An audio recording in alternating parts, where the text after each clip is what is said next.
I'm Nicolas Roulx from Quebec City. I'm a high school teacher, history, geography. Now, right now, I'm teaching with an outdoor program. Yeah, I teach basically canoeing, mountain bike, hiking, cross country skiing. So it's a very cool program. Full-time outdoor ed? Like you get to teach outdoor ed full-time?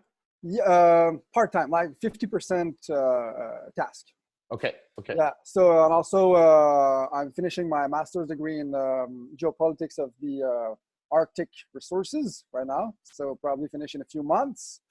And yeah, planning a huge trip for 2021, which we'll detail later, I guess. Yeah. And trying to have a girlfriend and all that. So right. Pretty busy right now.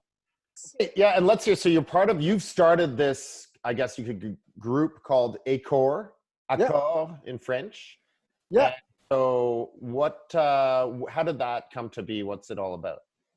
Yeah, well, you know, we've been doing trips, like canoe trips, for about 10 years.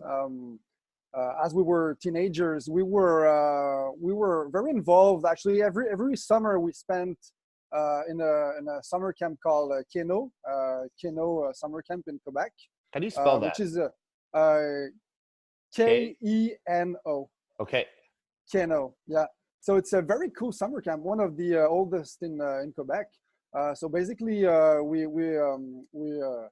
bring kids in huge rivers in Quebec, Ashwap-Mouchouan, the Moisy River too. A group even did the Roman River in 2011. So it's huge commitment to bring like young adults and teenagers on these rivers. But so as teenagers, we were campers at the camp.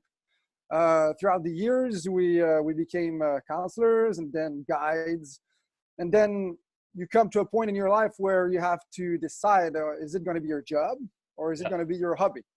So for pretty much every of my friends, we decided that it would be our main hobby. And many of these friends, I have, you know them, Pierre-Luc Morissette, Francis Valquette. Well, Frank, it's more about his job, I think. But yeah, he's a teacher also. Yeah, but Frank teaches rescue courses with us as well. Yeah. He's a CEGEP teacher now. Yeah. Yeah, he's a CEGEP teacher. Yeah. So that's a choice we did, but it was. And so when you say we, you're talking about those of you who are in Akor now. We're all together in that community. Exactly. So in 2015, Guillaume, which is like one of my best buddy, he decided to build a small crew to go to Yukon and to paddle 4 rivers in the Peel watershed. So they started near Whitehorse, and they paddle up north to Aklavik, Nunavik, Tuk. Which 4 rivers? The Peel, the Hart, the Mackenzie, and I can't remember the 4th one. It's quite a small river, I think. But yeah, it's beautiful region. I've been there too, but hitchhiking, so it's a different trip. But yeah, so when he came back, Guillaume, I wasn't part of the trip, but Guillaume really had this this attraction to trips where you can meet local people, like Indigenous people living there, because you know we're always traveling on somebody's land after all. Some people's land that used to live there and still live there since thousands of years. So so it opened up like another aspect of expeditions. So he told me that he wanted to start a new project, a huge one.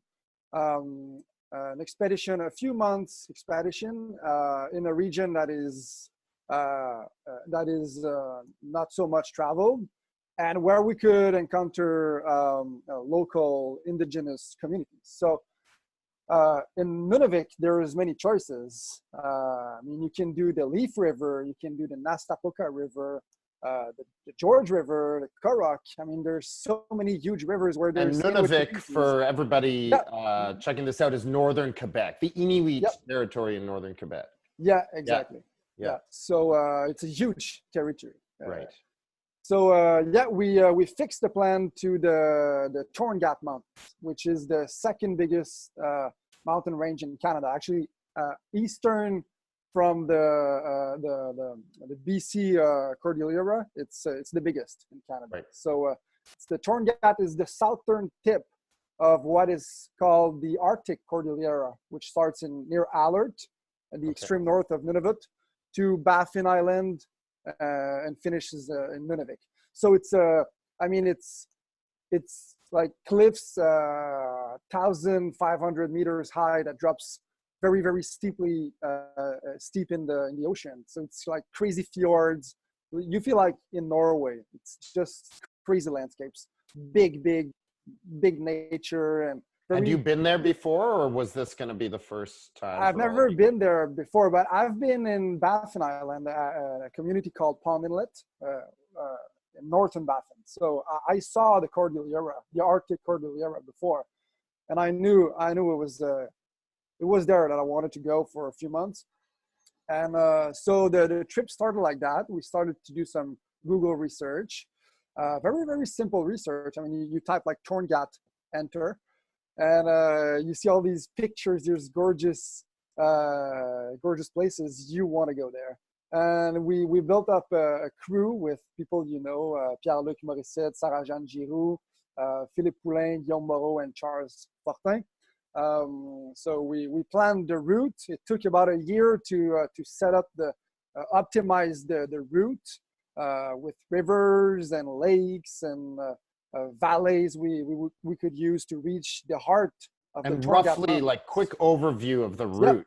Started in Shefferville and Shefferville, Quebec is it's only a tiny mining town. It's located in pretty much the geographical center of Quebec, which is like a big plateau.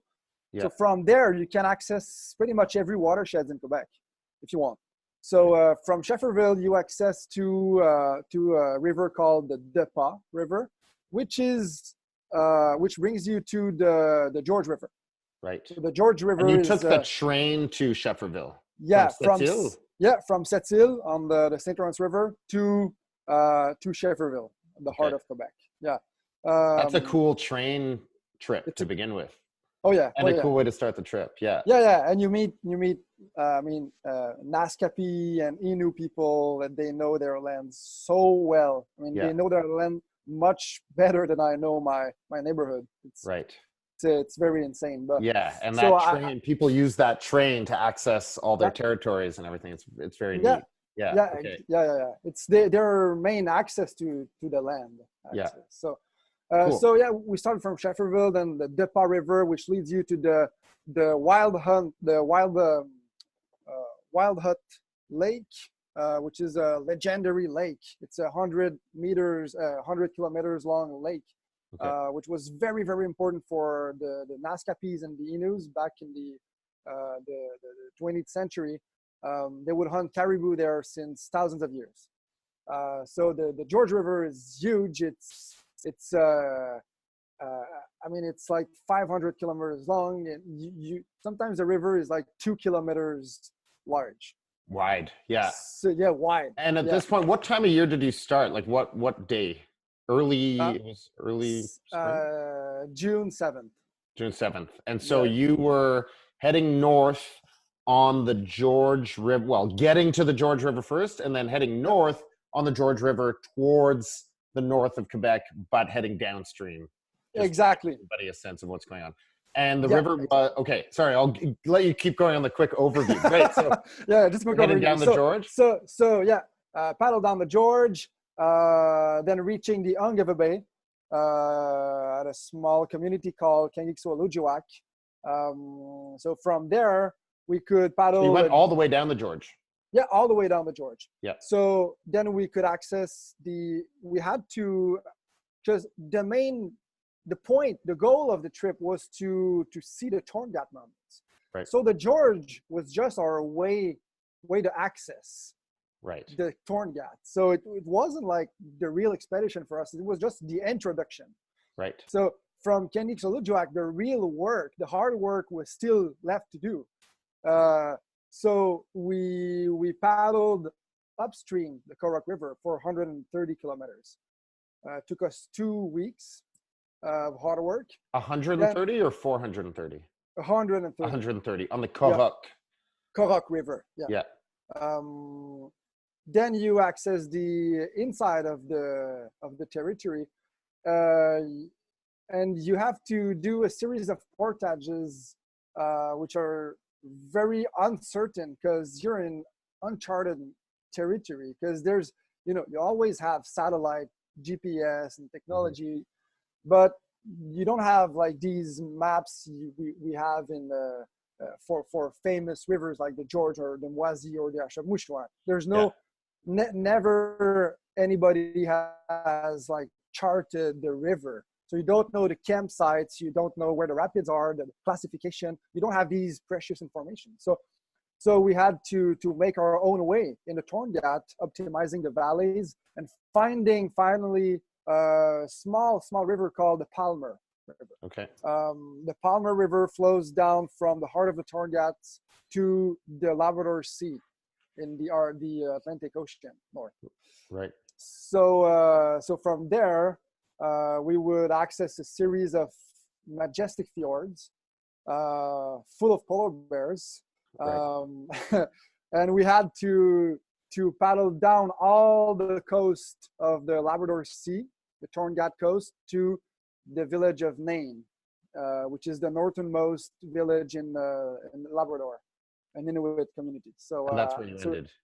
Yeah, that's where we ended after 500 kilometers on the sea. And amazing. Yeah. Amazing overall. And so how long was the whole trip?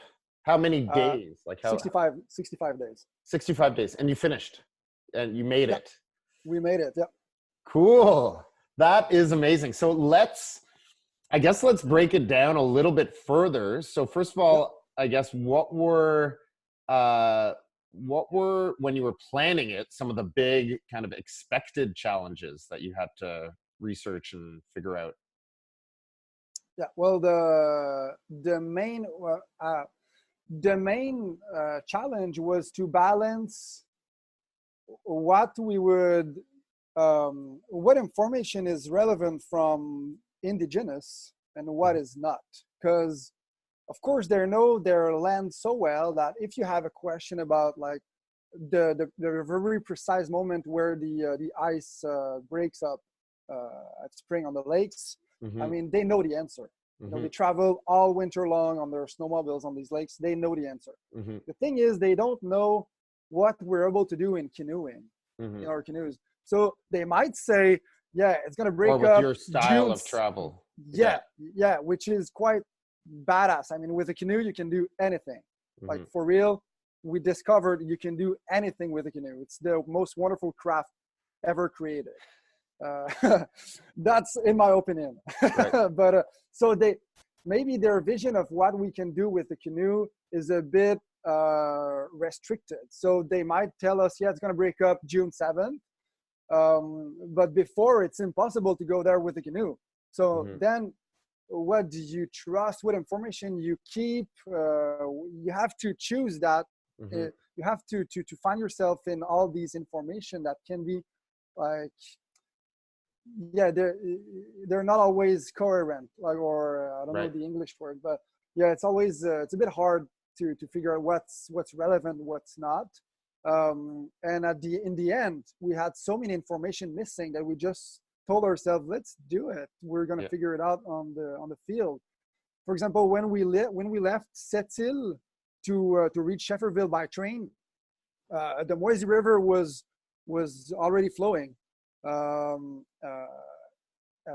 Early June, but we would see, like watching in the window of the train, we would see snowbanks getting bigger and bigger, lakes freezing as we were going up north. Right. So we were a bit freaking out. And so when you got there, was it totally ice? Totally ice, man. Like not like 1 feet ice, like 3-4 feet of ice, like very, very far from the So then how did you travel on those lakes to start? Were you walking on the ice and just dragging your canoes? Dragging the canoe.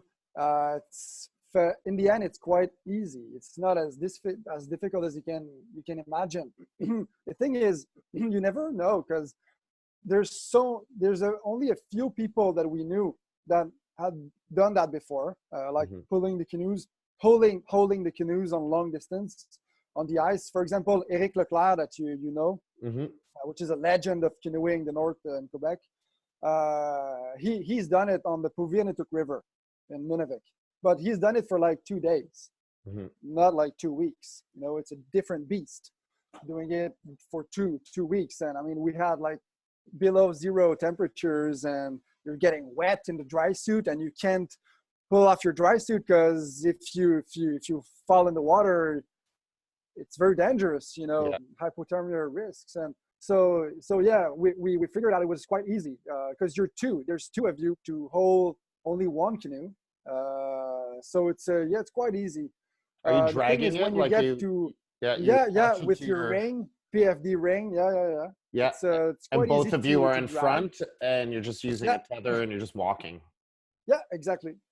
Yeah. And what about with your that? paddle, works well on the ice. What if there's a lot of snow? Would you need a that's the hardest part. When there's only ice, it's so easy, because even if you have a wind from the back, you don't even feel the canoe.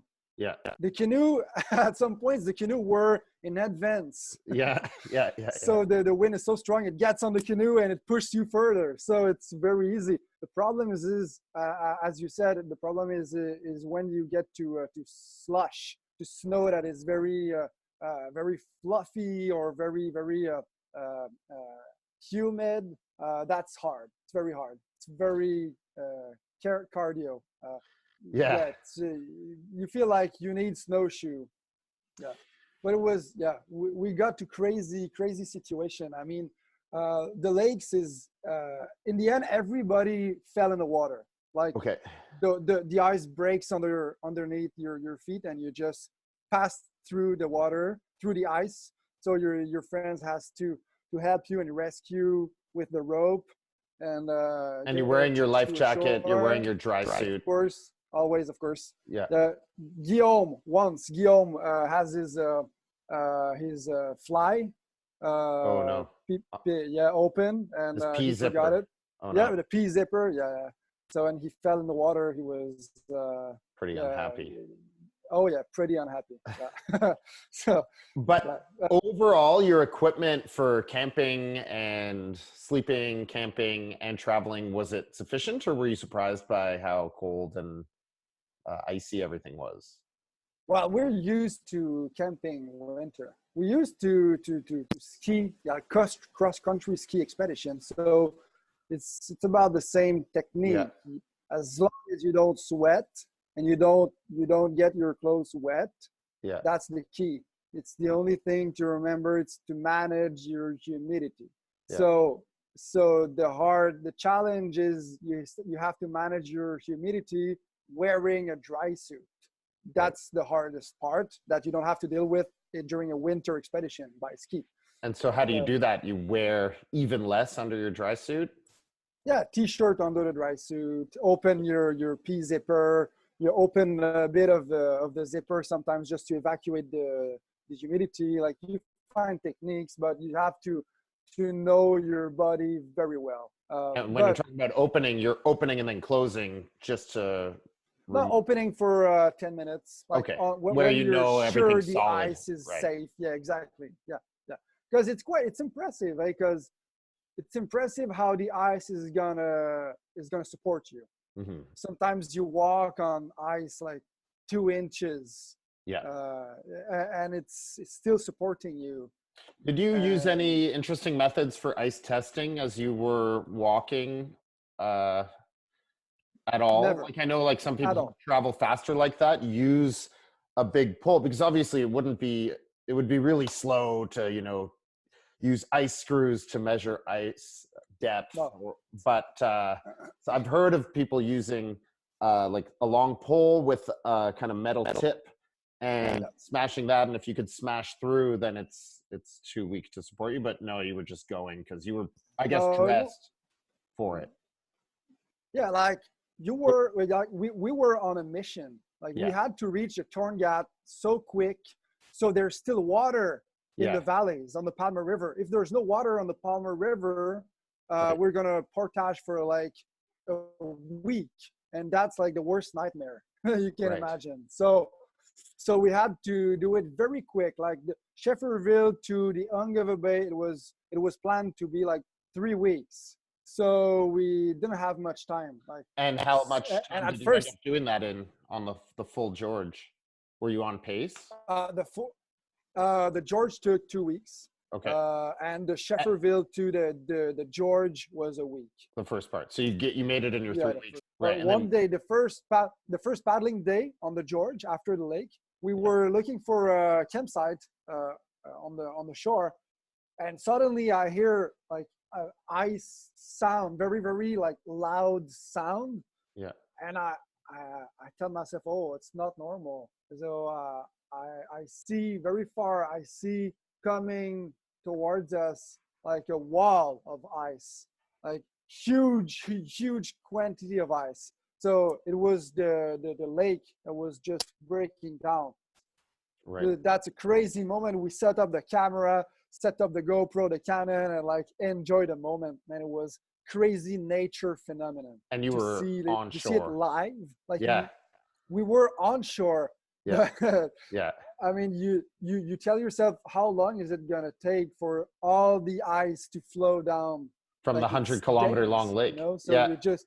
So what did you do? Yeah. It's so we just set up a camp. And we waited. We waited the day after there was a snowstorm. So we couldn't paddle anyway. And that was my birthday, June 23rd. Snowstorm on the George River. So we didn't paddle that day. The day after, it was okay. Pretty much all the ice was gone in the river. So, but when we get to these ice bridges on the river further, we already walked that ice on the lake a few days before. So that's very demotivating. You're walking on the same ice for many times in a row. And so just to be clear from what we said earlier, so when you got to the George, that was all free flowing except for these ice bridges, but you were able to paddle all the way down. Okay, cool. Okay, tell this is so cool. Tell us more. Like, what else on this trip? What are some other great stories? Yeah, we just to add a little thing about the George. We didn't expect the George to be as huge as it was. Finally, it was flowing, but I mean, it was massive quantity of water. We had, like, usually people paddle it in August with 500 meters cube second.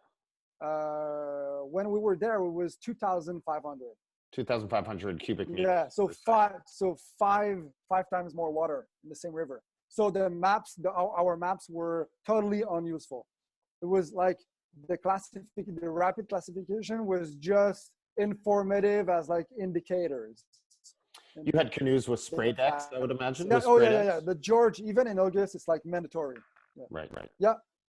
You need to have them because it's fairly big water and cold. Yeah, it's big water. Yeah. Wow. Yeah, you don't want to swim in the George. Right. It's not an option, especially with water at 2 degrees Celsius, with like ice packs flowing in the water, big rapids. I mean, it's not an option. Of course. Yeah. So cool. Wow. Yeah, so we reached the Ungava Bay and spent a few days in Kengik-Swalujjuaq. What was that like? Then, very very beautiful community. Very very welcoming people. They were a bit anxious about us going on in the Torngat just like that on our own. They don't like it too much because there can be polar bears. Mm-hmm. They shoot polar bear like pretty much every winter in the inland, which because the passage in the peninsula that goes through the Torngat Mountains is a natural valley which the polar bear use to pass from the Labrador Sea to the Ungava Bay. Right. So they always see polar bears during winter, and during summer it's quite rare, but there can be still polar bears. So just before we left the community, one guy told us, please. He told us don't become polar bear shit, and it's the last people we talked to before leaving the community. The guy was don't become polar bear shit. Okay. And so advice. The polar bear aspect must have been a big overarching thought in the back of your minds all the time. And how were you managing that? Like the safety aspect of that? Did you end up seeing polar bears? Oh man, we saw polar bears almost every day. Like, we saw 10 polar bears on the Labrador coast in 18 days. So it's quite a lot. And that's the polar bears we saw. But how many polar bears saw us? Right. That's another. Did you see any on your way to the Labrador coast in that Torngat passage or no? No. In the inland, we didn't see any polar bears.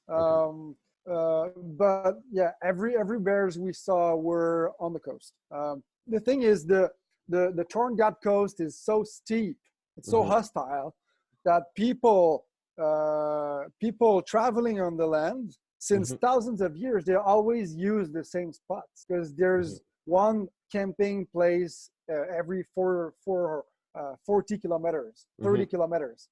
So you don't have many choices. And of course, polar bears find these places very useful too, because there's always a little water source. Source, and it's always like a little plateau that looks very attractive for Homo sapiens and for polar bears too. So unfortunately, what did you do? When you find a good camping spot, you always can expect that there will be bears too. So the strategy was that we were doing night watches. Every of us were, because at this point we were 4. Sarah Jeanne and Philippe left at Iberville, Quebec Mountain. Why? Sarah was teaching of the semester. Okay, she had to go back to work. Yeah, she had to go back to work. So we were four of us for the coast. So we were always keeping someone awake to watch the bears come in. The bears always come from the sea. They never come from the inland. So its Latin name is Ursus maritimus, which means polar bear from the sea. Right. So it's an animal of the water. So you're always watching at the sea to see if you see anything moving. You have your gun, 12 gauge shotgun, sit on a barrel like that, watching the horizon in the night, like below zero, with your bugs net. Right. And it was, what was the day length at that point? Sun going down at 11 and rising at maybe 3 a.m. Yeah. So short nights. Short nights. So sometimes we were able to build fires with floating wood on the driftwood. river. Driftwood. But there's no tree in the region. So when you find wood, it's very precious. Feels good to have a fire. So you'd be on watch on your own? Yeah, you're on your own, alone in the dark, watching for polar bears, and you miss your mom for 2 to 3 hours while your buddies are sleeping, and they have a total confidence in in you, actually, because you are the one that's gonna ensure there's no polar bear on the campsite. So basically, you have the gun.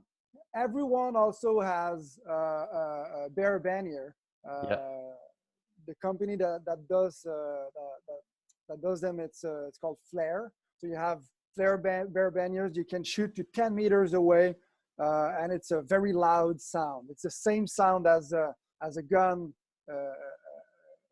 detonation. So we have that. That worked pretty well. So we used bear banners to really scare them away. away and that would work. They would run away. Yeah, but sometimes they came back. Right. So it worked the first time, but it's not the best solution, I guess. We also had but I'm obviously assuming system. it would be a horrible thing for you to end up having to shoot a polar bear. So it's the worst nightmare. Nightmare. Because that's the end of the trip. It's also not your yeah. Because there's also a. What would be the implications of you shooting a polar bear? Oh yeah, you call the park because we were crossing the Torngats National Park, which is a federal park. So you call the park. You call the I don't know the English word. Les gardes-chasse. Yeah, the game wardens. Yeah. So they're gonna or the conservation officers. Yeah, exactly. So they have to come and assess the situation. The what happened, why did you have to shoot it, everything is very well assessed. But also I would imagine that would be a really big issue because you're there to explore the land and to learn, but you don't want to be, I mean, it's the polar bear's territory and Indigenous people, and for you to come there and have that sort of impact of shooting a bear would be pretty unacceptable, I guess. Absolutely unacceptable. I mean, it's like it's the last option is to shoot the bear. So what would you do when they would come back? Well, we're very stressed. We're the four of us are awake. If it comes back, I mean, you're just staying very close each other, and everyone's ready with the bear banners. The guy with the gun is in front, so you're kind of ready to shoot to kill, even if you don't want it to happen. You know, the bear, if it's at like 50 meters and it doesn't look aggressive, why shooting it? You're not going to shoot it. It's a total disrespect for its life. You don't do that. Even if like 20 meters and it's not aggressive, you don't shoot it. You shoot to kill only if you have a real impression that your life is in threat, a real threat. I mean, there's research. There's a professor doing research on polar bears, and I think it's Alberta. He's like the polar bear expert in Canada.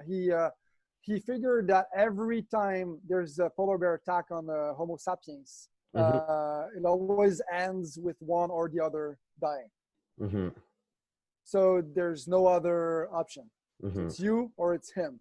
That's in the case when the bear attacks you. Yeah, it's an attack. Like so now you know that the stats show that you need to have a gun in that case, because of course it's him or it's you. But when it's not an attack yet, I mean, you don't kill it. It's a total disrespect for wildlife. And also the political impact is huge, because you know, communities like Nain, they have a quota. Like they can kill 3 polar bears a year. So if you shoot a polar bear in the Torngat, it counts into the quota. So you don't make yourself friends. Very sad for the community, because it's part of their culture. So and their livelihood and their food.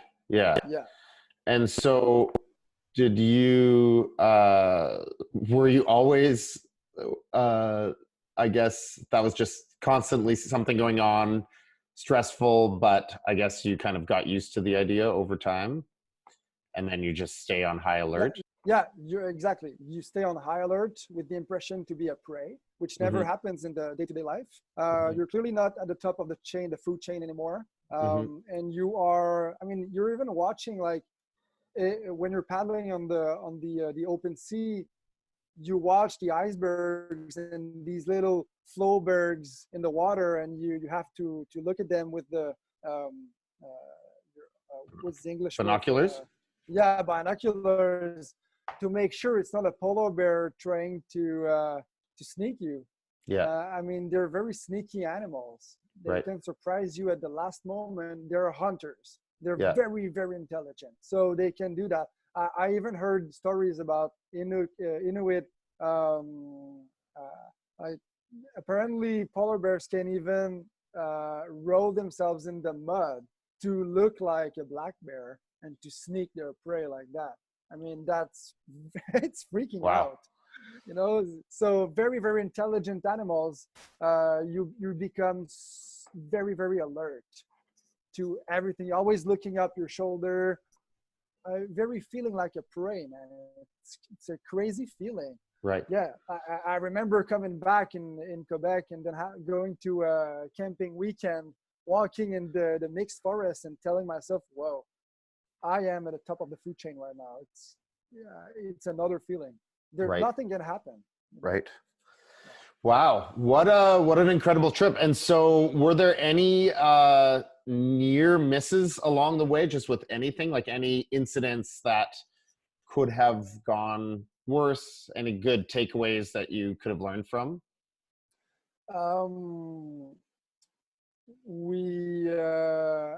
Actually the polar bear thing was a huge consideration.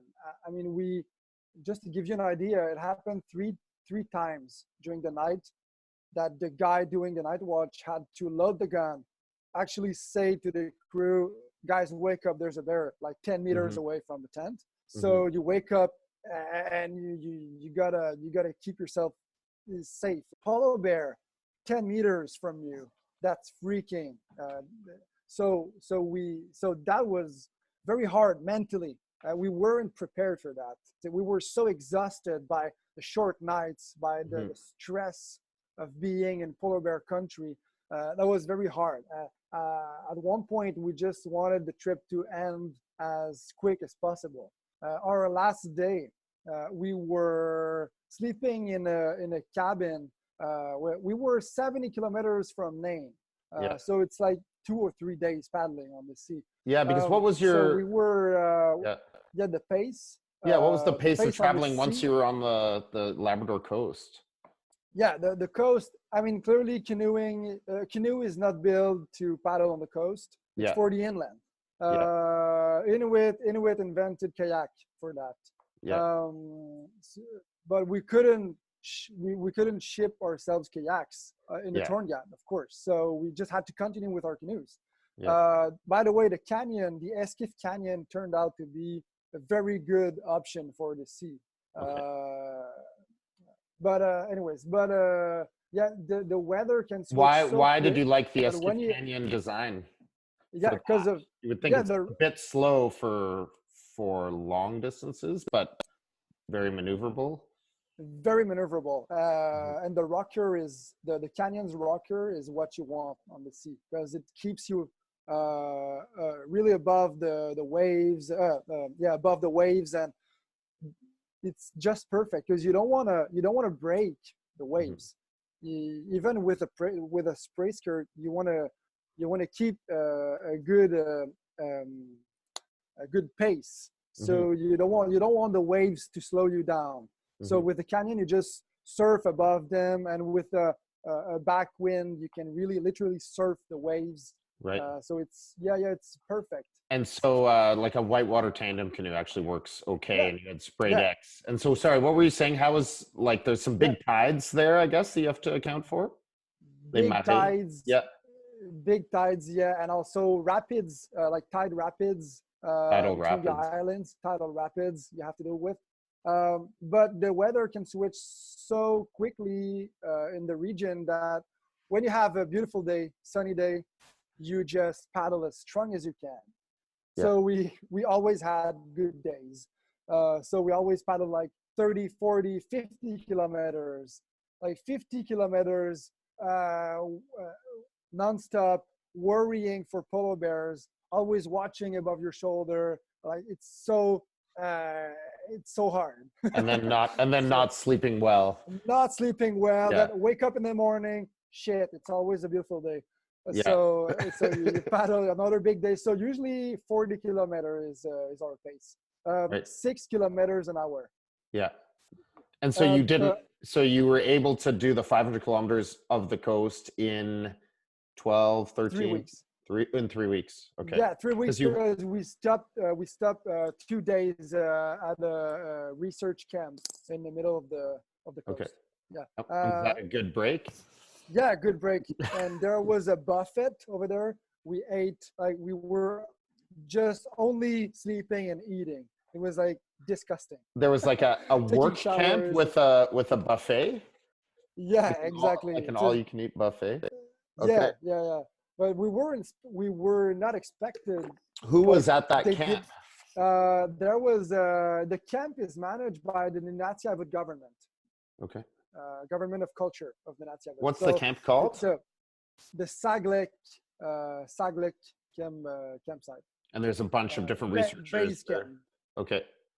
Yeah, there's researchers. There's youth educational programs that bring young Inuit to the base camp to see the land, buildings, and the infrastructures. And there's very different people over there. That's what's like. It's very cool. You walk on the base camp and you talk to so many different people. Yeah, it's just very interesting, you know. And we met this group. And pretty much everybody is flying in on flying or by boat. Yeah, we're talking of a day traveling by boat from Maine to base camp. Like a big boat. Yeah, a big boat. Yeah. So yeah, like 3 weeks on the coast. And I was about to say that the last day, actually we were 70 kilometers north of Maine, so 3 days paddling, and we were at this little cabin. We just discovered a cabin. It was written, "Welcome, if you're in trouble, don't hesitate, come in, feel free to sleep inside." So of course, don't want to do night watch for the polar bears, so we just take the opportunity to sleep inside. So we were cooking quinoa salad and inside the cabin, and suddenly I hear that sound. I turn my head. I see by the window. I see a speedboat coming. So I don't know if you've ever been in somebody's house in boxers, right? Like, only wearing underwears. When the owner comes in and you don't know him, it's very awkward. Yeah. So couple of Inuit and their friends, so they were very welcoming. Finally, we spent the night with them. They let us sleep with them inside the cabin. And the morning we wake up 5 o'clock, very sneaky. We didn't want to wake them up, you know. And we go outside and we see near our canoes on the sand bank, there is a huge polar bear walking next to our canoes. So we're like completely discouraged, like worst moment ever. You just want it to end. Yeah. So go back in the cabin. We tell the Inuk there's a polar bear on the shore. So the guy is freaking angry. So he takes his rifle, go outside, the binoculars, and the only thing he finds to say watching the bear is "Oh, it's a huge one, guys." So he scares the bear. He scares the bear away, and he tells us it's now or never, guys. So we start paddling so strong. We paddled the whole 70 kilometers in one day, like 13 hours without a stop, without a pause, eating stuff like peanuts and things like that. We arrived in Maine at like 11 in the evening. 5 minutes after we land on the village, we had a place to stay, a meal, a tea, and we were going to the bar. So it's a wonderful end of trip. Like I never heard anyone paddling 70 kilometers on the sea by canoe. It's crazy. It's a crazy day. Yeah, that's so cool. And it all ended well. And so, would you do anything differently if you were? Honestly, we took time to debrief to debrief ourselves after the trip, and we figured that everything went so well. Honestly, we could have done so many mistakes while on the field, but we didn't make any mistake, like except Guillaume with his P zipper being open. P zipper. His That's fly pretty on much his dry suit. Yeah, it's pretty so much. So what do you attribute to that? Is it just you were able to work well as a group and make good decisions? Yeah. And your experience, obviously, with everything. What did you do to train for the trip? Well, did you do anything specifically, or did you just go in with all of your experience with winter camping, canoe tripping, and all of that? Yeah, it's pretty much knowledge transfer. Like when you're used to winter camping, being cold outside, like holding, like what we call man-holding, when you pull your sled on the snow for winter trips. Yep. I mean, it's the same knowledge you can transfer to pulling canoes. It's just a different craft you're holding. Right. So it's knowledge like that. You tell yourself, "Whoa, I never pulled the canoe on the ice for like 2 weeks before," but it's not because I never did it that it's impossible. You know? So instead of thinking about about asking yourself if impossible, ask yourself if it's possible. I mean, if you're not sure that it's impossible, why not trying it? We could have decided to just wait a few weeks for the ice to melt, but we decided to go, and it turned out to be a very, very good idea. It was a lot more easy than we thought, and we were completely able to do it. So it's just sometimes going above your fears or your apprehensions and trying it. That's pretty much our vision about the expeditions. Cool. So you're going around and you've done a lot of like presentations about this trip and talked to different groups. What are some of the things that you're typically sharing with groups? What are people interested in hearing? What motivates you to, because you guys, obviously there's the doing the trip and the challenge of that, but there's also a bit of a publicity element to it that you're interested in. So why do you think it's important to talk about it, and what do people find the most interesting? Yeah, northern ecosystems are so fragile, especially in the context of climate change. I mean, the north, like the recent data has shown that the polar region is heating twice as fast as the south. So, as southern regions. So Inuit are facing climate change as we will probably never face it, like the way they do right now. So they're dealing with it, like at the moment when we speak, they struggle with it already, but people don't know it. People don't see it. There's still people that say climate change is a hoax, climate change is unreal.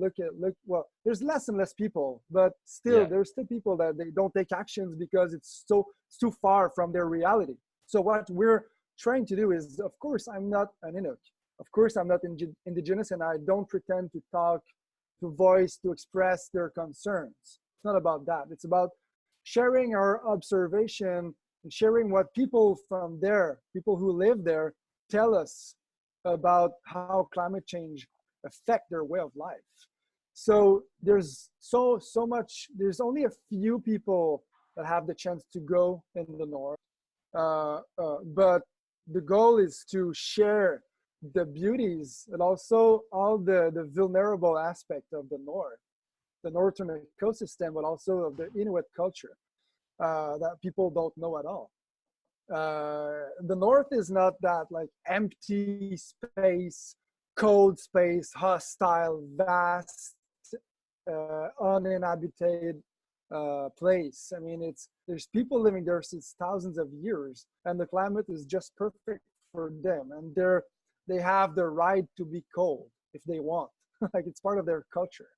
So it's carrying this message, you know, that the North is not what you think. There's a misinterpretation, there's a miseducation about the North. And I think getting a better knowledge about the northern regions is one of the key aspects for challenging the climate change, for mitigating the climate change.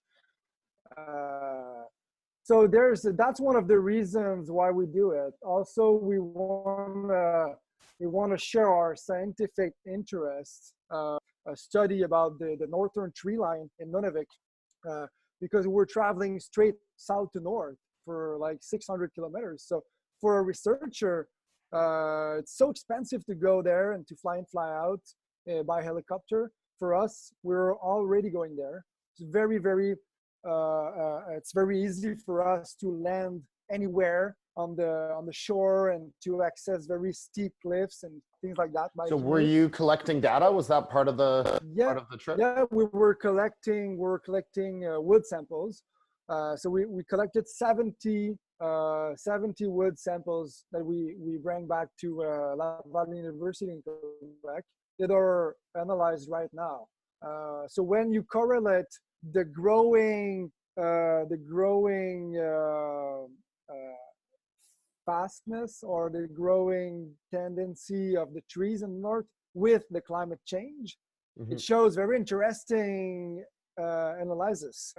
There's a woman doing her master's projects right now on our data we collected by ourselves in Nunavik right now. So it's very grateful that it turns to be useful, you know, because there's also a part. I mean, every trip you do it for yourself. Of course. At first, you want to go there, you want to give yourself trouble. It's not always fun. I mean, we don't do it for fun. If I wanted to have fun, I would go just to. I would watch films on Netflix every night. I mean, well, there's different types of fun. It's not. Right? It's not always fun, but obviously you're doing it because you enjoy it too. Yeah, right? We enjoy it, but we also enjoy tough situation, like rough situation. We also like to have some pain, as climber does so. As a whitewater caicus does so. I mean, it's not always fun, but overall, it's very grateful. You enjoy it overall, but it's so there's the personal reasons to do it, but there's also the social reason to do it, which is, for us in our case, it's a scientific goal, and it's also an educational goal. We did 50 talks in high schools, at Ministry of Environment in Quebec, research groups. So we very diverse publics. And what are those high school talks? How are they received? I would imagine for a lot of youth, people in high school, that just kind of blows their minds about the possibilities of stuff you can do. Especially primary school. I mean, it blows their mind. I mean, polar bears stories and Inuit stories and like huge rivers. They don't know anything about that. You know, for them, we're like great explorers. Yeah, and you have some great video and photos and stuff that you share. Yeah, and that's another part, like being able to bring back drone footage is key element to present a trip like that. I think it's like nowadays, if you want to do a project with a minimal scope, like if you want people to share your trip and to hear about your trip, you have to have a drone. Yeah. So you were able to get a bunch of sponsorship and some funding, I guess a bunch of equipment for this trip. And so maybe that's something for people who are wanting to plan something on this proportion. What any advice you would have for going that route of actually making it something that you publicize, that you try to get sponsors in order to help them promote their products, test their products, or do kind of community outreach or generate content, versus the alternative, which would just be to not bother with any of that, because it's a lot of work too, right? To to get those Yeah, sponsors, what they're looking for? I know we're approached by a lot of groups who want to do trips like this. I mean, Boreal River, sometimes people are looking for sponsorship. And while it could be interesting, I think a lot of the time people don't necessarily realize like how much work is involved to get those sponsors what they're looking for. And I know I've talked to some friends who've done trips who've said in the end, that was kind of their least favorite part. They wish they just did the trip. But you have seemed to find a good balance, and you're obviously really enjoying doing these presentations. So yeah, what would you say to that, to people looking to maybe do something similar? Yeah, well, sponsorship is hard to get when you're doing a trip that is very common. Mm-hmm. The key element that can bring you sponsorships is, firstly, it has to be original. Mm-hmm. I mean, I think companies are looking to support not only ambitious initiatives, but original routes, original trips. And also it has to be different. I mean, there has to be something unique in your projects you're proposing. For example, for us, the scientific aspect and our ability to reach a very large public, because I'm a teacher and clearly I know how to speak in front of big groups, so that helps us. If you're able to bring back professional footage, that's what they're looking for. I mean, I remember talking to the XPED representative, the company XPED. They were asking us, do you have any, is there any professional photograph in the team? And Guillaume and I were looking, photographer. And we were looking at each other like, no. Like, how can you expect that every trip has a professional photographer? I mean, it's not realistic. But in the end, you have to make your way to becoming a professional photographer. Like, not necessarily living of it, but like being able, like getting the skills to bring back awesome pictures. How did you do that? Did Learning. You have somebody? Yeah, but all of you, or was one of you in the group kind of the photographer? Pretty much, yeah. Charles is the best photographer of the group by far. He's been interested in photography since many years now. But the drone was him and I. The drone is a bit more complicated. It's best to be two people that know how it works, because it's not as simple as it may appear.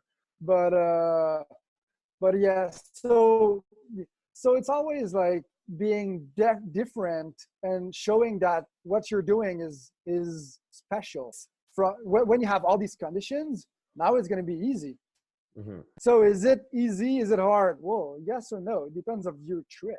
So for us, like, people told me before I was trying to reach companies, people would told me, dude, you're going to see it's so discouraging. Like, always no answer. Companies are going to ghost you, or they're going to answer no, always closed doors. But in our case, it was always yes, always. Like, you're just opening the doors. And right now it's even crazier. Like, the doors are all open. It's just so nice, like, because our project is very original. Part of it is also, though, you really are delivering on your side of the agreement with doing these presentations and the other publicity that you're doing, right? And so, and being able to assure sponsors that you're going to do that. Yeah, I was about to say, we did a presentation at the Wilderness Canoe Symposium in Toronto last February, and there was like 600 people. So that's visibility for companies. You have only passionate people with canoeing and expeditions, and they see the logo. I mean, it's not nothing. Yeah. Cool. And so, what's next? Tell us about this next trip. Yeah, when we came back, when we arrived in Maine at the end of the trip in last summer, we met this guy called Noah Nogasak. He's an Inuk who was born and raised in Maine. Actually, he made his outdoor guiding bachelor in Thompson River University in BC. Okay. Which seems to be a very, very good program. So he came back in his community, and he came back with a project. He wanted to push further expeditions in Canada. He wanted to realize a project he wrote at university as a final project in his program. So he planned Canada north to south expedition. He wanted to do in kayak. So starting from northern Nunavik, northern Ellesmere Island, to Chisasibi, Quebec by kayak, and then biking to southern Toronto to the American border. So when we met the guy, Ontario, yeah. So when we met Noah, it was like, boom, like becoming friends instantly. And you just met him in name. You just happened to meet him in name. Yeah. Yeah, and we heard about him too. Mm-hmm. And in the end, it was a project he cherished for almost 3 years. But after many concussions and life situation, he decided he couldn't do it in a near delay. In the near future. Near future. So he helped us defining the route and working on the maps, elaborating the project. And in the end, it's an Inuk inspired project, and that's very important for us to acknowledge that. At first, it was the project of an Inuk. Yeah. So now he couldn't be part of the trip with us, sadly, but there's 4 of us, and we're going to leave from a place called Wardhunt Island, which is the northernmost point of land in Canada. We're going to ski down for 3 months and a half to the continental part of Nunavik. Okay. And then we're going to paddle through southern Nunavik until northern Saskatchewan by canoe. And then at this point, when we'll reach the first routes, forest routes, we're gonna bike all the way through Saskatchewan, Manitoba, Ontario, passing through Toronto, and then finally finish the trip at Point Pelee National Park. There's even a little island in the Erie Lake, which is close to the border, the American border. So that's the finish point. And that's technically that's the southernmost point in Canada? Yeah, You're exactly. going from the northernmost point in Canada to the southernmost point in Canada. How long do you want to do it in? 7 months. All self-propelled, skiing, canoeing, and then biking. Awesome. Yeah. Cool. And so you'll have equipment shifts and kind of opportunities, obviously, because you're going to be going through towns and things like that. And what are some of the big objectives with that trip besides just the clear one of just traveling from north to south with all self-propelled? What are your other goals? Well, we're going to push the scientific aspect further. We're actually, our physical preparation and our nutrition preparation is we're working with Laval University team of researcher about that kind of that aspects of our preparation. So we're going to do tests and scientific data sampling on our bodies and like blood testing, things like that. And we really want to do it. We're committed to the scientific aspect. We're going to push further also the research we already started in 2018 with the northern tree line correlation with climate change. We're also going to do insect sampling, spiders and mostly spiders sampling, thanks to François Brassard skills. He's a biologist. He's an entomologist, actually. Entomology, forest ecology, health science. That's about it for the science part. And also educational aspect. We're also pushing it further. I mean, we want it to be a true pan-Canadian trip. We look forward going across Canada for a massive talks, kind of a lecture tour. And I think there's a beautiful potential for that. Like, people love hearing stories about adventures like that are truly like original routes And I mean, we're not bragging with it, but the fact that it's never been done before brings a little something too, not only for companies, but also for people. Yeah. Because it shows that you still, with a little bit of imagination and like ambition, it's still possible to push limits further. What we consider possible or impossible. Because many people dreamed about doing it, but they didn't commit to it because it was too engaging. But we are at the time in our lives where it fits. Everything fits. And you have that crew like that are very solid. Like you just jump in and okay, we're going to do it. So where do we start? So now it's getting very serious. And so when do you depart? March 21, 2021. So it's still over a year to go. But there's a very important part of the preparation is going to be our final ski training this winter. So we're going to northern Labrador for 3 weeks to test everything like the pulks, our skis, the boots, the campsite, our clothes.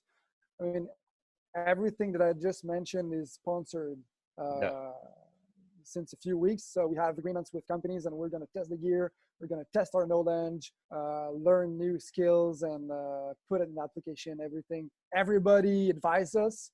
So it's going to be a very important key element of the preparation is next year. You're going for that in March, April this year? February. We're gonna February be 2020. February 2020 because we want to have the coldest temperature. And Labrador is one of the coldest places on Earth for its latitude. It's not so northern, but for its latitude, it's so cold. Where are you going in Labrador? A bit northern of Shefferville. So you're going to take the train again? It's not. Yeah.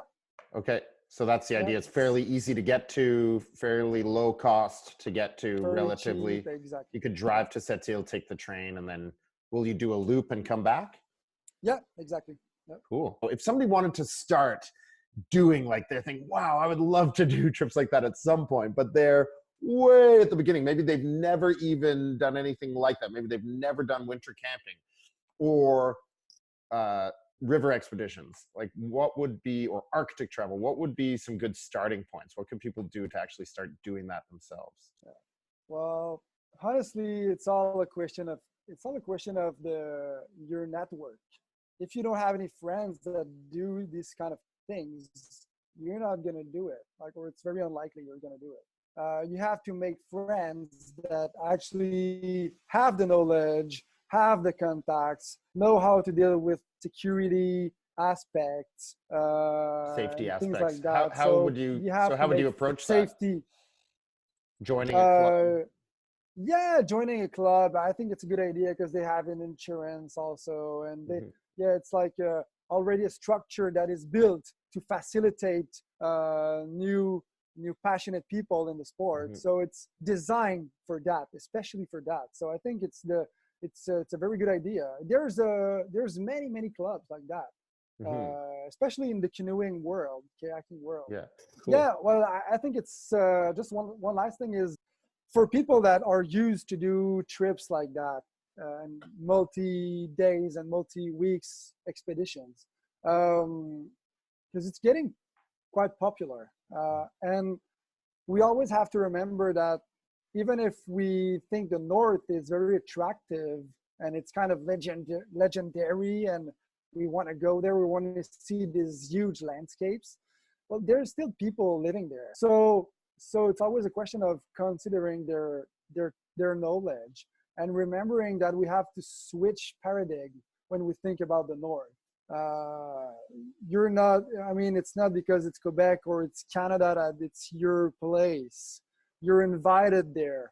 So we have to keep good reputation and we have to be respectful and to not going there as conquerors or not using like this lexical vocabulary like conquering the North or things like that. I mean, people wrote articles about us like with titles that are terrible. Like these guys conquered Nunavik. You're like, we're not conquering anything. It's not about this.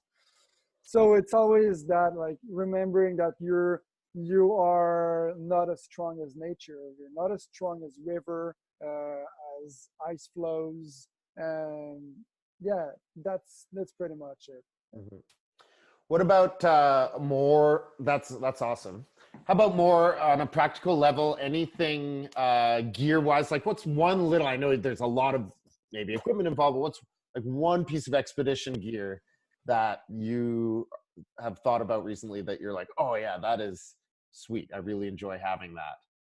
Like you're on this long expedition. What's one piece of gear you really value, and anything you can pass along? I couldn't think of anything particular, because for real, like if you're not using, if you bring an item that you're not using within like 3 days of expedition, probably it's over. You overshoot it. Like you don't need it.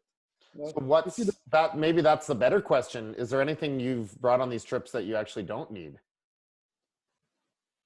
Actually, no. Okay, so it was no, like yeah, very well planned. Yeah, very, very well planned. I mean, as we can see, like this next big trip you're planning, you're going to do a whole practice expedition. So I guess that's where you sort some of that stuff out. Yeah, everything is calculated. I mean, it's got to be very, very precise, the gear you bring. Listen, for the last trip in the Torngats, one segment of the trip we had for 6 weeks of food. Like, you know what it is. 6 weeks of food in canoe. It's a huge amount of food. So it's like, it's like 5 barrels in the canoe, 6 barrels in the canoe. It's awful. So what did you do for food for that? Oh, it's everything is dehydrated. And did you do it yourself, or were you? Mostly ourselves. Yeah. Cool. Yeah, you just assemble the dehydrated ingredients and you cook it. Yeah, we usually have a 7 days menu that is rotating. Right. Cool. So that just keeps it simple. Yeah. And then you do food drops along the way.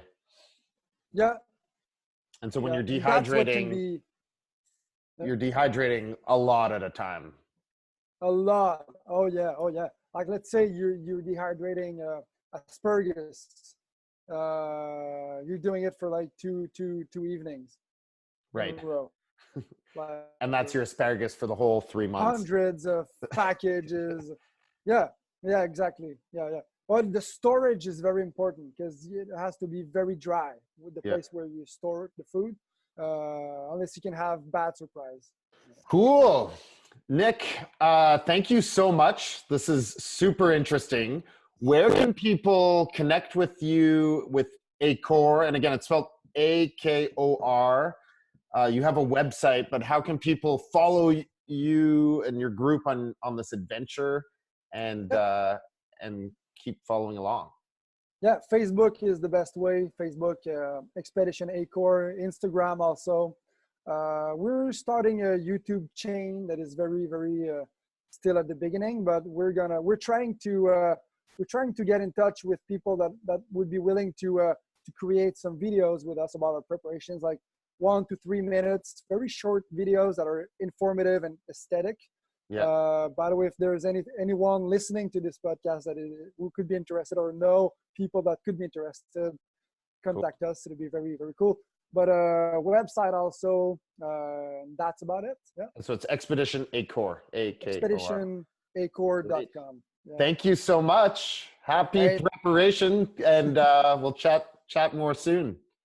Yeah, great. Thanks for the invitation. Okay, thanks, man.